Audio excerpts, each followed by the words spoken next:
अस्सलाम वालेकुम dear students. आज हम बात करते हैं थायराइड ग्लैंड्स की। प्रीवियस लेक्चर जो हमारा था वो था पिट्यूटरी ग्लैंड, और पिट्यूटरी ग्लैंड्स के हमने थ्री लोब्स को हमने डिस्कस किया और उनके फंक्शन की बात की। आज हम पढ़ते हैं थायराइड ग्लैंड। थायराइड ग्लैंड क्या होता है और इसके फंक्शन देखेंगे, और इसकी अंडर प्रोडक्शन हो तो कौन से इफेक्ट आते हैं, अगर इसकी ज़्यादा सिक्रीशन हो जाए तो फिर क्या इफेक्ट आते हैं। तो आज हम इसको डिटेल के साथ थायराइड को हम पढ़ते हैं। थायराइड ग्लैंड ये कहाँ पे मौजूद होता है, ये जो हमारी नेक रीजन है, तो नेक रीजन के ऊपर हमारी जो लेरिंग्स है, इसके ऊपर एक ग्लैंड प्रेजेंट है, जिस ग्लैंड को हम क्या कहते हैं, थायराइड ग्लैंड कहते हैं। ये थायराइड ग्लैंड क्या करता है, ये एक हार्मोन की प्रोडक्शन करता है। बेसिकली यहाँ पे तीन टाइप के ये हार्मोन प्रोड्यूस करेगा, जिसको हम कहते हैं थायरॉक्सिन। थायरॉक्सिन हार्मोन जो है वो टू फॉर्म के अंदर प्रेजेंट होता है, जिसको हम कहते हैं ट्राईआयोडोथायरोनिन और टेट्राआयोडोथायरोनिन। ये दो तरह के हार्मोन जो हैं यहाँ पे प्रोड्यूस होते हैं। एक और हार्मोन जो है ये जिसको वो स्टिमुलेट करता है, जिसको हम कहते हैं कैल्सिटोनिन। तो इसको हम वन बाय वन हम यहाँ पे डिस्कस करते हैं। तो आइए स्टार्ट करते हैं थायराइड ग्लैंड। थायराइड ग्लैंड की सबसे पहले मैंने हेडिंग बनाई है लोकेशन। ये कहां पे प्रेजेंट होता है, बिलो लेरिंग्स। ये लेरिंग्स के थोड़ा सा ये नीचे प्रेजेंट होता है। और पार्ट्स ऑफ थायराइड, थायराइड के टू लोब्स हैं। अगर इसको हम थोड़ा सा स्ट्रक्चरली देखें तो ये हमें किस तरह नजर आएगा, ये है आपका लेरिंग्स पार्ट, और लेरिंग्स पार्ट पे यहां पे ये इस तरह का ये एक ग्लैंड प्रेजेंट है।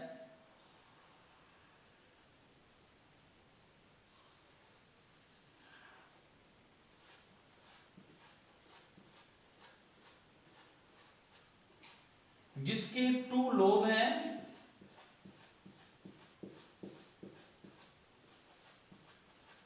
इसको हम कहते हैं थायराइड ग्लैंड। और ये थायराइड ग्लैंड जो है ये आपकी नेक के ऊपर ये प्रेजेंट है, जिसको हम कहते हैं थायराइड ग्लैंड।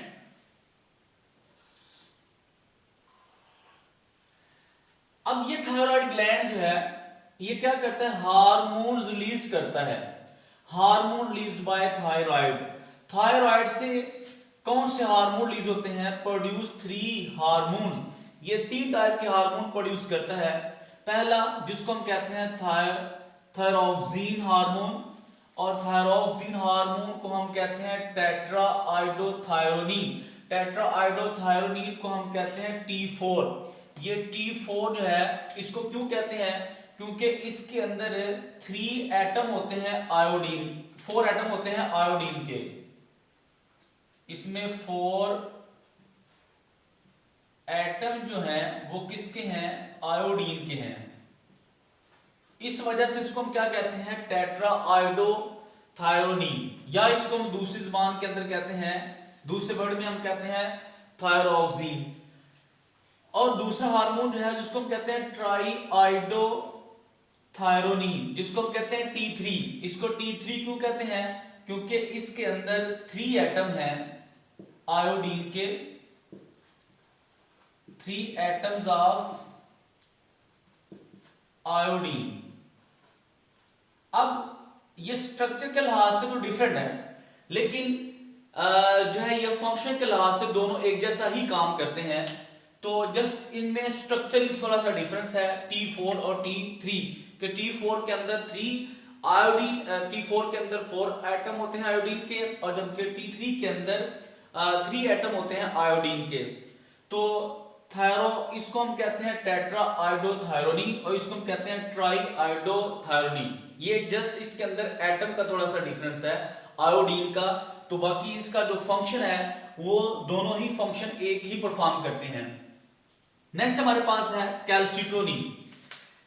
तो तीन टाइप के हमारे पास क्या है हार्मोन जो है, ये जो कि थायराइड रिलीज करता है। तो हम देखते हैं कि थायराइड हार्मोन का क्या काम होता है। थायराइड हार्मोन ये कब प्रोड्यूस होता है? थायराइड एक्टिव होता है, कंटिन्यूस एक्टिव होता है, और इसकी सेक्रेशन कब होती है?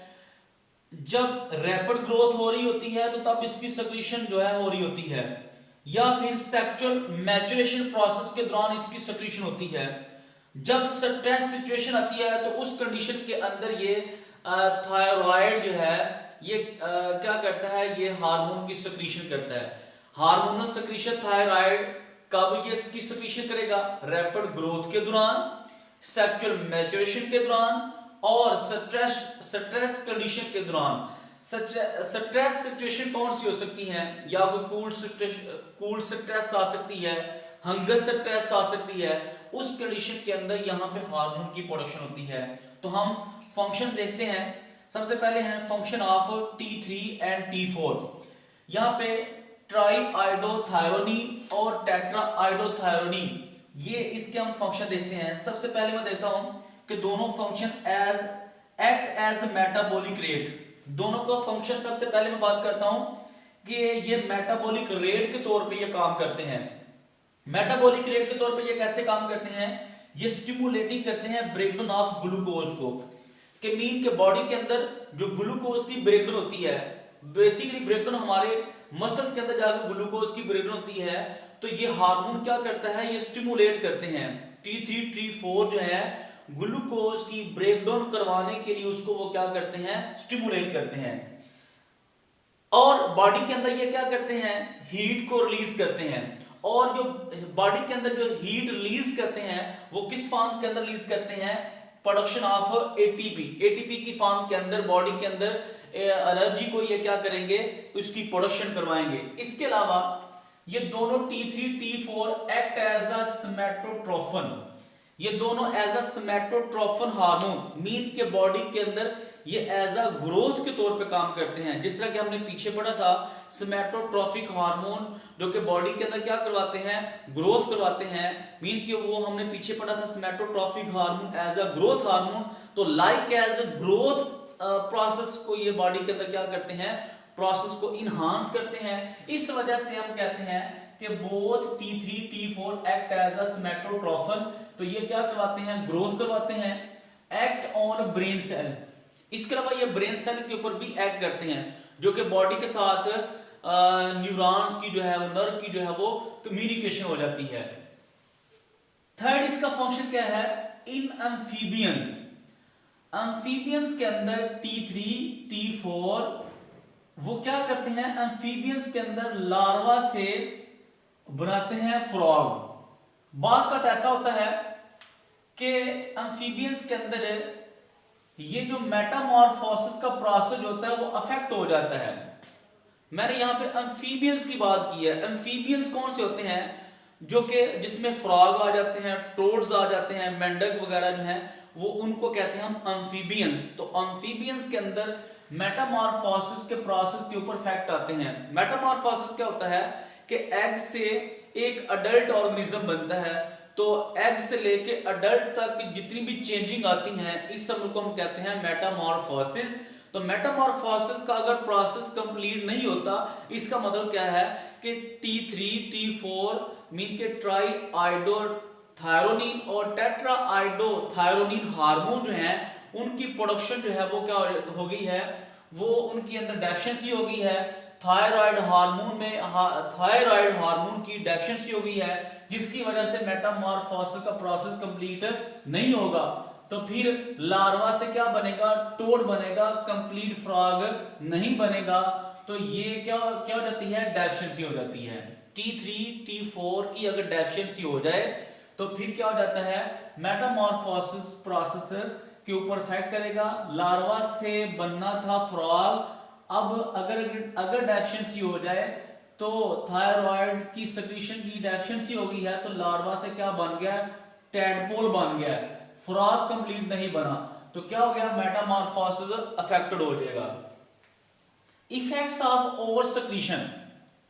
अगर यही दो जो हार्मोन है T3 T4। कहता है इफेक्ट्स ऑफ ओवर सिक्रीशन, अगर इनकी प्रोडक्शन ज्यादा हो जाए तो फिर क्या इफेक्ट्स आएंगे। अगर इन दोनों हार्मोन की प्रोडक्शन ज्यादा हो जाती है तो ग्रेव्स डिजीज आ जाती है। ग्रेव्स डिजीज का मतलब ये होता है कि अगर इसकी प्रोडक्शन बहुत ज्यादा हो जाती है तो इंसान को जो है वो उसको मौत के घर तक ये ले जाती है। इसको हम कहते हैं ग्रेव डिजीज। तो ग्रेव डिजीज कैसे हो जाती है, excess production of thyroxine. Thyroxine hormone जो है इसकी प्रोडक्शन जो है अगर बहुत ज्यादा हो जाए तो उस कंडीशन में क्या हो जाती है, जिसको हम कहते हैं ग्रेव डिजीज। तो ग्रेव डिजीज बेसिकली इफेक्ट कब होती है, जब बहुत ज्यादा इसकी सिक्रीशन हो जाती है T3 और T4 की। इसके अलावा और क्या इफेक्ट आएगा, एक्सोप्थेल्मिक ग्वाइटर। एक्सोप्थेल्मिक ग्वाइटर क्या होता है कि वो लोग जिनमें बहुत ज्यादा इस हार्मोन की प्रोडक्शन हो जाती है, तो बाद का देखा होगा ऐसे लोगों की आंखें जो होती हैं, जिनको हम कहते हैं इनके आंखें जो होती हैं उनकी बाहर आ जाती हैं, और इस अमल को हम कहते हैं एक्सोप्थेल्मिक। एक्सो का मतलब है कि आउट मीन के प्रोट्रूड। प्रोट्रूड का मतलब है कि आंखों का बाहर आ जाना, ठीक है। इस अमल को कहते हैं हम एक्सोप्थेल्मिक कहते हैं। एक्सोप्थेल्मिक ग्वाइटर हो जाता है जो कि आंखों के ऊपर इफेक्ट आता है। Increase based metabolic rate, metabolic process जो होते हैं वो इंक्रीज हो जाते हैं। Long term secretion cause cardiac failure. अगर T4 T3 की प्रोडक्शन मसलसल होती रहेगी, लॉन्ग टर्म इसकी प्रोडक्शन होती रहे, तो फिर क्या हो जाता है, दिल जो है वो फेल हो जाता है, हार्ट पेशेंट बन जाएगा। अगर प्रोडक्शन हो जाती है, अगर ये एक प्रोटीन है बॉडी के अंदर, अगर बॉडी के अंदर अब नॉर्मल प्रोटीन की प्रोडक्शन होना स्टार्ट हो जाए और यही प्रोटीन जो है बाद में ये क्या करती है, स्टिमुलेट करती है excess production of this hormone.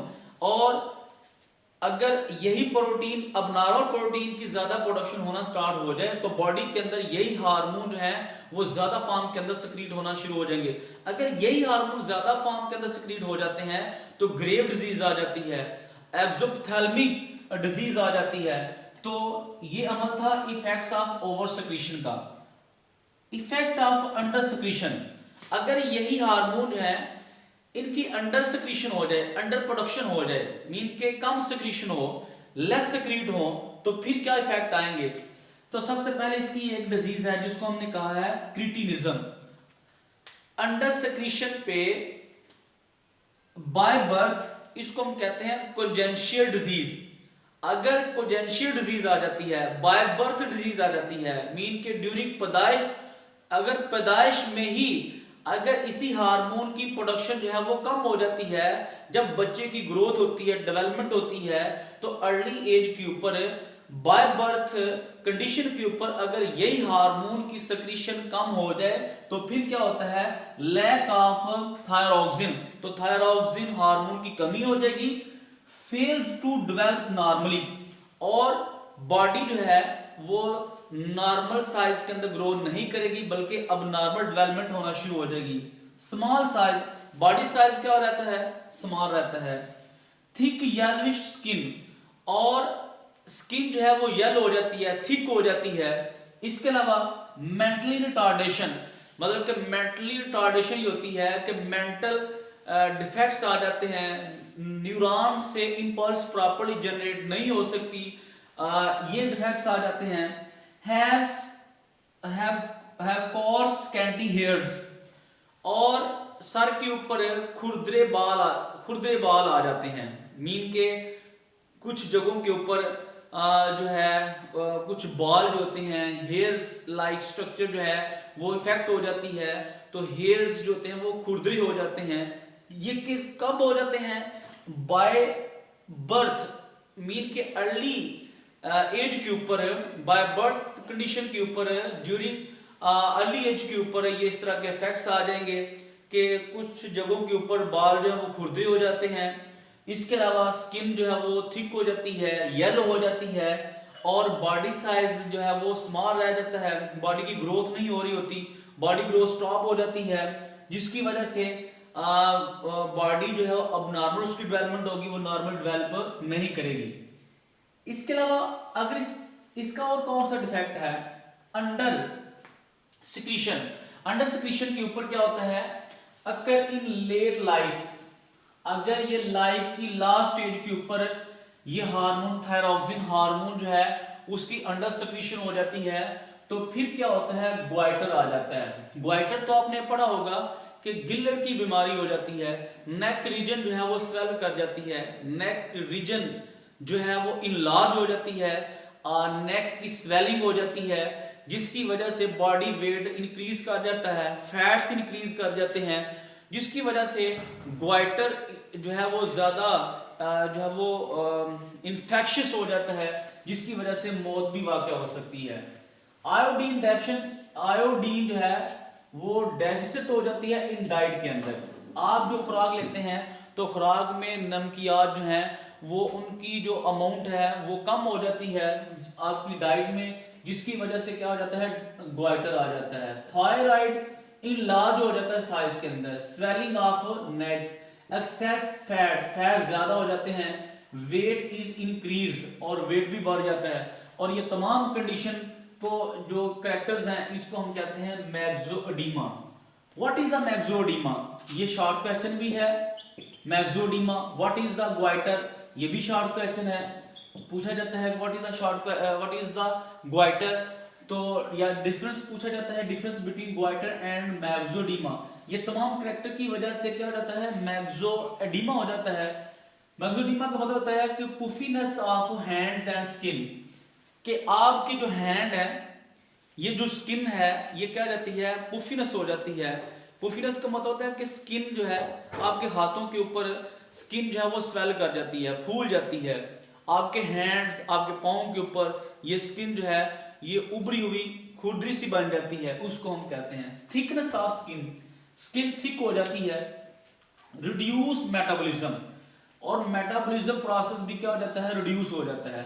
Reduce body temperature, body temperature भी कम हो जाता है। रिड्यूस पल्स रेट, और हार्ट बीट जो है वो भी स्लो हो जाती है। मैक्सोएडिमा के करेक्टर कौन से हैं कि हार्ट बीट स्लो हो जाती है, बॉडी टेम्परेचर स्लो हो जाता है, मेटाबॉलिज्म प्रोसेस स्लो हो जाता है, और स्किन क्या हो जाती है, थिक हो जाती है, और स्किन जो है स्वेल हो जाती है, हैंड जो है वो स्वेल हो जाते हैं, जिसकी वजह ये तमाम करेक्टर क्या वजह बनाते हैं, मैक्सोएडिमा कहलाता है। What is a calcitonin, third hormone जिसको हम कहते हैं कैल्सिटोनिन। कैल्सिटोनिन का हार्मोन का फंक्शन ये होता है prevent removal of calcium from bones, कि ये बोन से जो कैल्शियम आयन जो ब्लड के अंदर आते हैं उसकी ये प्रिवेंशन करता है। और ये स्टिमुलेट कैसे होता है, जब हाई लेवल होता है कैल्शियम का किसके अंदर, ब्लड के अंदर, तो फिर कैल्सिटोनिन हार्मोन की प्रोडक्शन होती है। कैल्सिटोनिन हार्मोन की प्रोडक्शन कब होती है कि जब हाई लेवल होता है कैल्शियम आयन का किसके अंदर, ब्लड के अंदर, तो कैल्सिटोनिन हार्मोन की प्रोडक्शन हो जाती है। तो कैल्सिटोनिन हार्मोन क्या करेगा, वो बोन से जो कैल्शियम आयन जो है वो ब्लड के अंदर जो आ रहे होते हैं तो उसकी वो क्या करेगा, प्रिवेंशन करवा देगा। लो कैल्शियम आयन इन ब्लड, अगर ब्लड के अंदर कैल्शियम आयन कम होंगे तो फिर सप्रेस इट्स मैन्युफैक्चर, तो फिर इसकी मैन्युफैक्चरिंग नहीं होगी, इसकी प्रोडक्शन नहीं होगी।